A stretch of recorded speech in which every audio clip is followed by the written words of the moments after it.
Halo, jadi pada kesempatan kali ini saya akan menjelaskan mengenai tugas dari polisi. Nah, sebelumnya kita harus tahu dulu apa itu arti polisi. Polisi itu adalah suatu peranata umum sipil yang menjaga ketertiban, keamanan, dan penegakan hukum di seluruh wilayah negara Indonesia.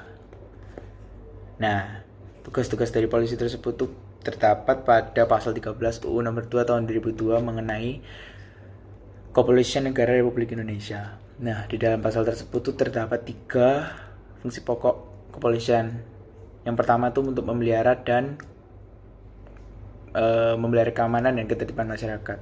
Jadi maksud adalah supaya masyarakat tetap hidup aman dan tentram di Indonesia. Jadi misal polisi mengatur lampu lalu lintas itu salah satu contohnya. Yang kedua itu penegakan hukum. Nah, yang dimaksud adalah supaya masyarakat Indonesia tuh taat hukum, gak ada yang melanggar. Kalau misalnya ada yang melakukan pelanggaran hukum, polisi pasti akan segera mendatangi tempat tersebut dan menangkap orang tersebut. Yang terakhir itu memberikan perlindungan, pengayoman, dan pelayanan kepada masyarakat. Jadi yang dimaksud di sini adalah supaya masyarakat Indonesia itu aman dan tentram. Jadi kayak misal ada teroris atau suatu kecelakaan atau musibah, polisi akan membantu masyarakat untuk pergi ke tempat lain supaya dirinya aman. Jadi sekarang saya akan menjelaskan tentang wewenang polisi. Nah, polisi itu ada banyak bidangnya seperti polisi lalu lintas dan sebagainya.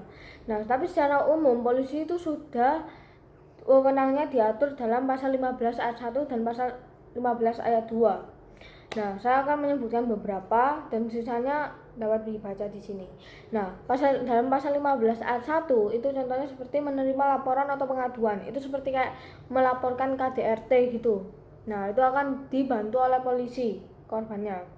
Terus dan contoh kedua, membantu menyelesaikan perselisihan warga masyarakat yang dapat mengganggu ketertiban umum.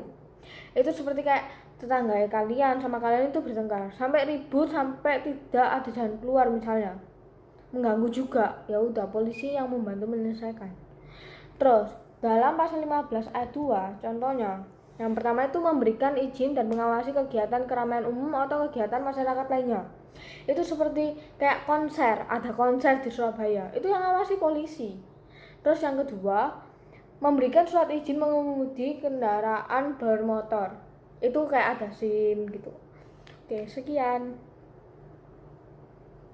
Tugas jaksa adalah pertama mengadakan penuntutan dalam perkara-perkara pidana, kedua menjalankan keputusan dan penetapan hakim pidana, ketiga mengadakan penyidikan lanjutan terhadap kejahatan-kejahatan yang terjadi, dan keempat mengawasi aliran-aliran kepercayaan yang membahayakan rakyat seperti aliran-aliran orang yang komunis, yang ada juga yang rasis.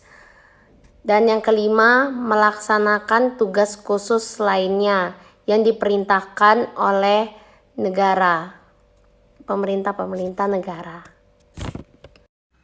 Kemudian, untuk wewenang kejaksaan dalam ranah acara perdata dan tata usaha negara dalam pasal 1 angka 1 Undang-Undang Nomor 16 Tahun 2004 tentang Kejaksaan Republik Indonesia menjelaskan bahwa pengertian jaksa adalah pejabat fungsional yang diberi wewenang oleh undang-undang untuk bertindak sebagai penuntut umum dan pelaksana putusan pengadilan yang telah memperoleh kekuatan hukum tetap, serta wewenang lain berdasarkan undang-undang.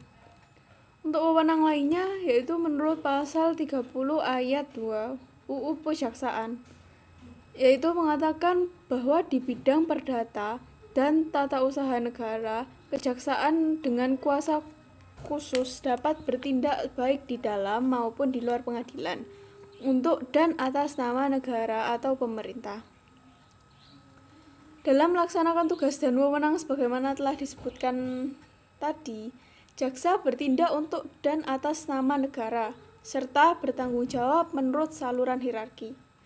Saluran hierarki yang dimaksud adalah bahwa Jaksa Agung sebagai pimpinan dan penanggung jawab tertinggi kejaksaan yang memimpin, mengendalikan pelaksanaan tugas dan wewenang kejaksaan dibantu oleh seorang wakil Jaksa Agung dan beberapa orang Jaksa Agung muda.